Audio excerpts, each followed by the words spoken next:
So you can hear what's going on.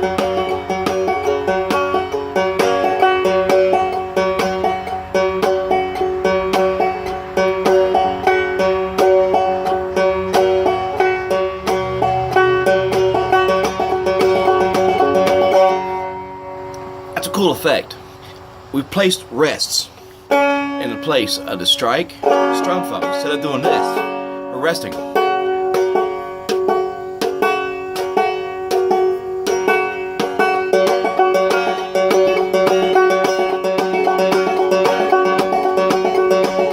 Down so you can hear it.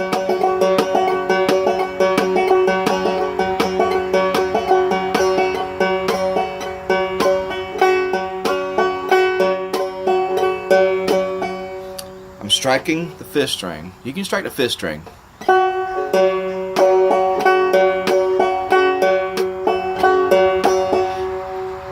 Strike one and because these are the same notes. First three strings are the same note. So you get that kind of a cool little effect that something's happening much faster than what it really is. And I do the same concept through one of the old intros I used to do to the channel.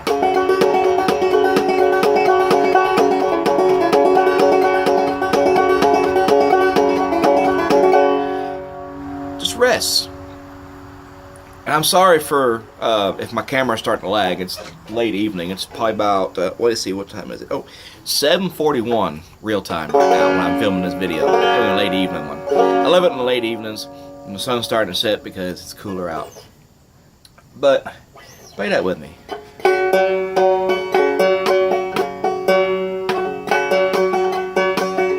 And it's just strike, hammer on, 5th fret, 4th string.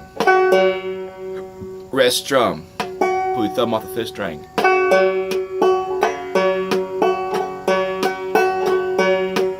And it might be confusing to you now.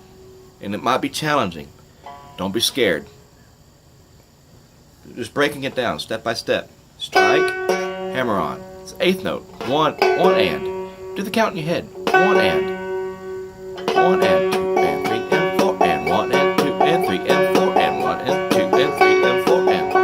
The rhythm stays the same. You're still playing an 8th note pattern. 1 and 2 and 3 and 4 and 1 and 2 and 3 and 4 and 1 and 2 and 3 and 4 1 and 2 and 3 and 4 and 1 till you get all tongue-tied. Just love having fun doing this with y'all. Just 1 and 2 and 3 and 4 and 1 and 2 and 3 and 4 and 1 and 2 and 3 and 4 and 1 and 2 and 3 and 4 and play it slow.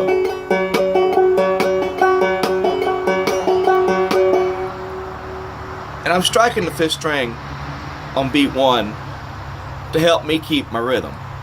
And it could help you too.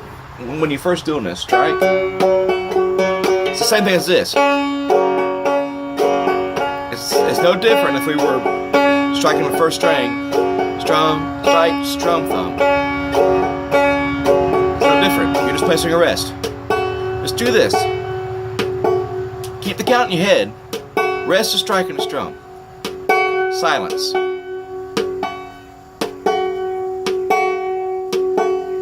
Come on, do this with me.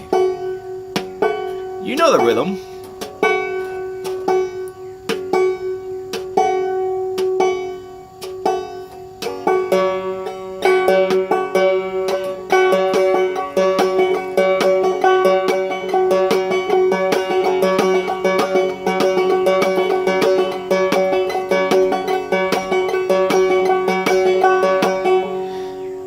Now I want you to take a moment and think about what's happening here. You're messing with rhythms, you're messing with rests.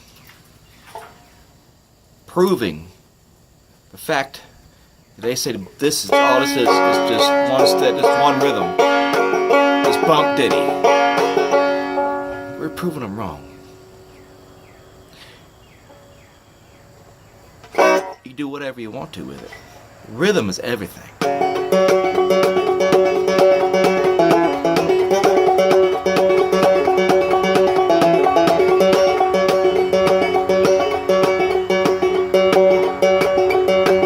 And you ain't got to do it on a 4th string. You can even do it on, let's do this on the 3rd string, 3rd fret.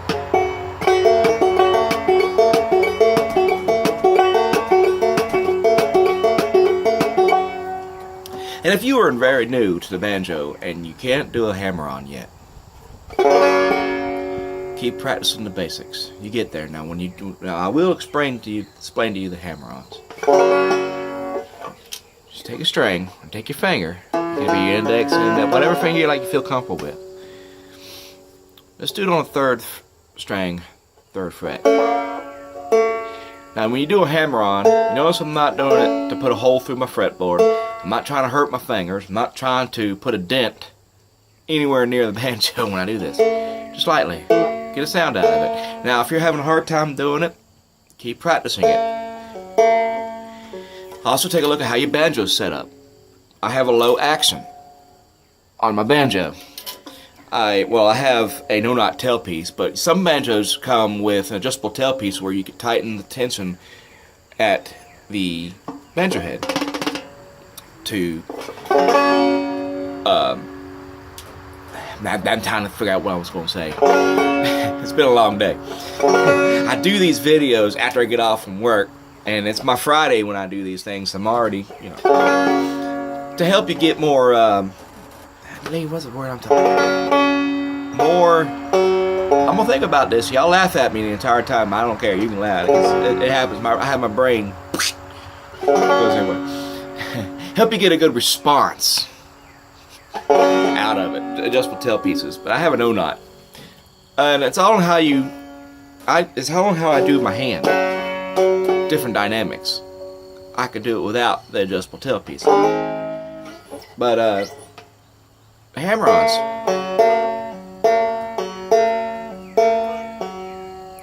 So the rhythm stays the same.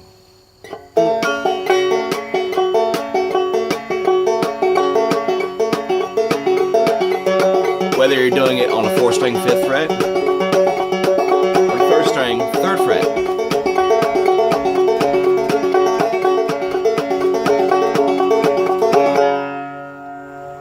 And after you get that technique down, placing rests. A rest is a moment of silence with a note value attached. Now let me turn my hat around. It's starting to get dark and having a shadow over my face. We're playing cool, man. We're getting on it. Oh, this is probably about the most stupidest part of your day, watching me do this. So let's get into a little part A of Old Joe Clark. Working again with listening, picking out the melodies. Now, the tab for Old Joe Clark will have us play.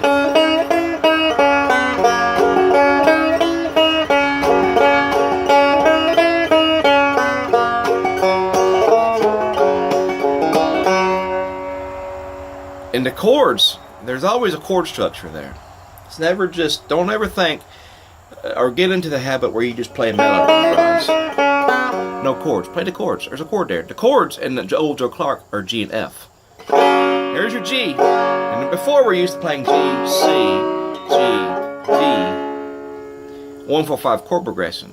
You're going to get a different flavor when you do that F. G. Wow. What's going on here?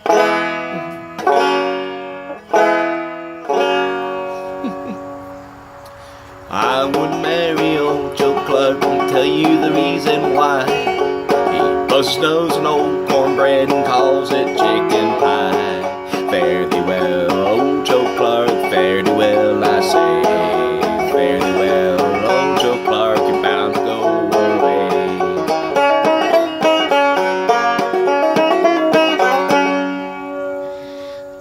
So, kind of like the exercise we did last week.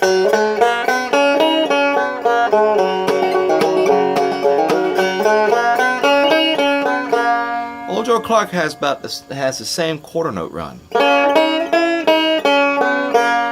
there's a half step instead of using whole steps. We're going first string open. Play with me. First string open. First string second fret. First string third fret. First string second fret. First string open. Second string first fret. Second string open. I'm gonna go hit this porch light. Maybe it'll help the darkness a little bit. You just see which light switch that is. Nope, that's not it. I don't know if that is. I think I turned the house lights out. But anyway, I don't know if that helped. It might help a little bit.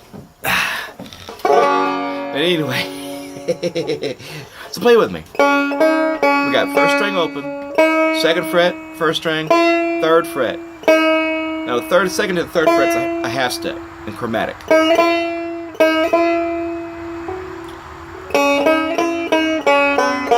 Play that with me in succession. 1, 2, 3, 4, 5, there, down, down, down, down, down.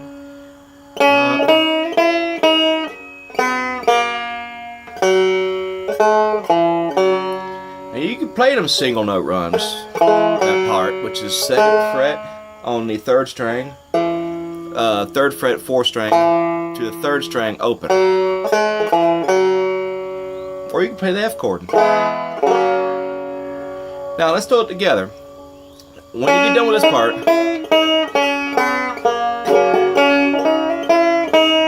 you just do a strum thumb after this run. You're back to your melody. You do this twice. Hear it?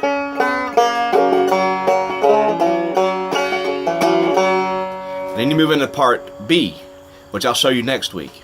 2 da da da da da.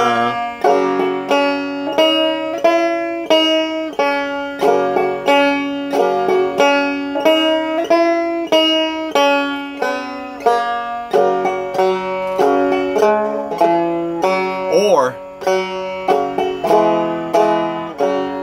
I usually strum the F chord twice. I do the F chord. Or I usually strum it twice.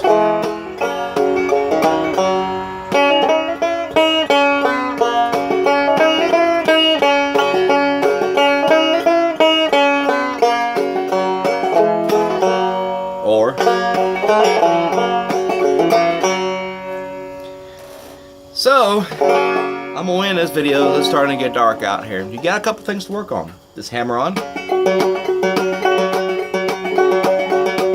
Just break it down. 1 and 2 and 3 and 4 and 1 and 2 and 3 and 4 and 1 and 2 and 3 and 4 and. It's doing two things. It's helping you be more pronounced on your hammer-ons, bringing them out more, and getting stronger, developing good technique with the hammer-ons. It's also helping you with your rhythm counting, helping you keep a steady rhythm. This is a challenge. Accept it. Don't be afraid of it. And it's also helping you practice your rests and how to apply them.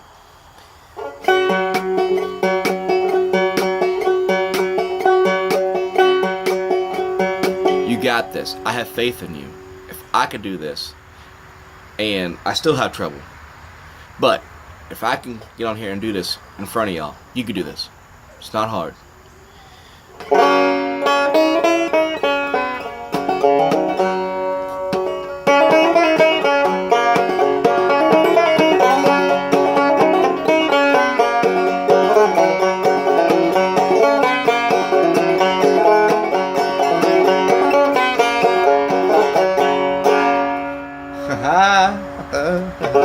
Alright, so until next week, be sure there's a new song out there. You find it on, I got my new song put up called Bikes and Fishing Poles, written by me. And be sure to check it out. It's on almost every available music streaming. It's called Bikes and Fishing Poles by Matt Johns. Thank you for coming to the porch today to visit me and learning a little bit of banjo. I'm fixing to kick back start back on the guitar lessons as well. For those of y'all who want to learn how to play guitar, my nephew's out there trying to learn guitar too, so I'll be posting some lessons for him too. Hi Andrew, if you're watching these, and can't wait to hear you play. But anyway, until next week, I'm Matt Johns. I love y'all. Goodbye, and keep playing, guys.